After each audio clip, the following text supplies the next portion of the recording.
I'm Marcus Simonis from T-Mobile at Work. Stay tuned for this week's Whiteboard Wednesday.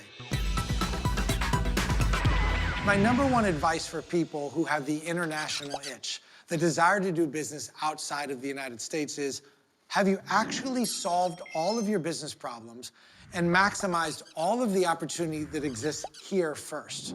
And that's a big problem for people. They want to go somewhere else before solving the problem here. In one of my businesses, Camping World, people ask me why I don't have stores in Canada. And my response is, I could go to Canada, it would be no problem, but I haven't mastered doing business in the United States. And to go do business internationally is a huge undertaking. It's expensive, you have to deal with the regulations, and the further you are away from your business, well, the chances of things not going well are increased as well. What I will say is there are plenty of companies who need to do business outside the United States because they're sourcing materials. They could be sourcing a fabric from France, or they could be sourcing wood from Mexico, or they could be sourcing some grain or jewel from a foreign country. You have to make sure that when you're traveling abroad, you have constant communication with what's happening back at home, and you have access to information.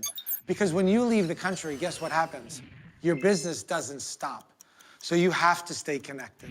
Thanks for joining me for this week's episode of Whiteboard Wednesday. I'll see you next week.